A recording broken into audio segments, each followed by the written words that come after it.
রান্নাটা বসিয়ে দাও। রান্না বসে দেবো মানে? রাত বাজে কয়টা? এখন কেউ রান্না করে নাকি? আরে আব্বা এত দূর থেকে এসেছেন, তাকে একটু খেতে দিবে না?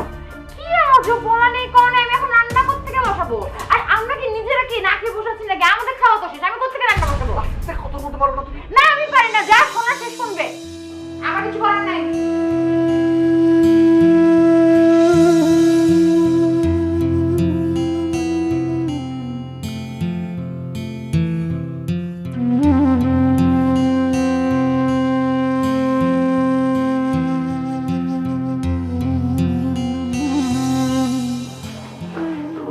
জি আব্বা। আমি রাতে খাবো না। ওই মিন্টু ও হঠাৎ করে বললো যে ওর খিদা পেয়েছে, তো আমি আর মিন্টু দুইজনে মিলে একটা হোটেলে খেয়ে নিছি। তারপরে তোমার বাসায় আসছি, বউ আমাকে বললো আমি খাবো না। ঠিক আছে, এখন আমি কোন ঘরে থাকবো, ঘরটা একটু দেখায় তো দরকার।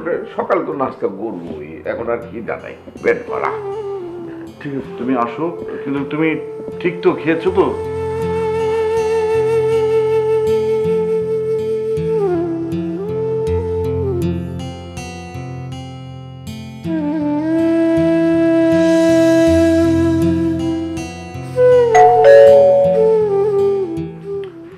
দাঁড়াও, সুমন এসেছে মনে হয়, আমি আসতে বলেছিলাম, আমি দেখি।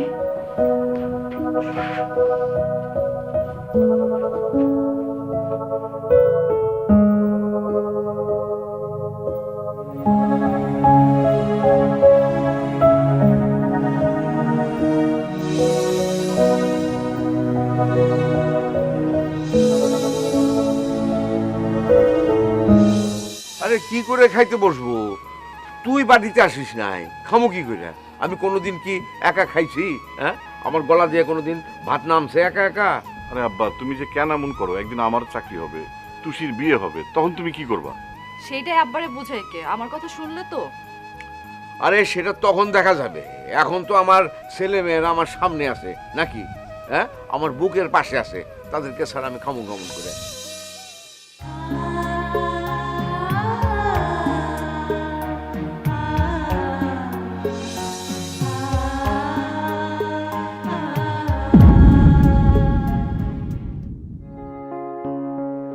কি টুকটুক করে খাচ্ছিস? বেশি করে খা না। তুমি এত ঝামেলা করতে গেলে কেন? আমি বললাম না ফোন দিয়ে এত রাতে ঝামেলা করার দরকার নেই, তুমিও না পারো আর কি।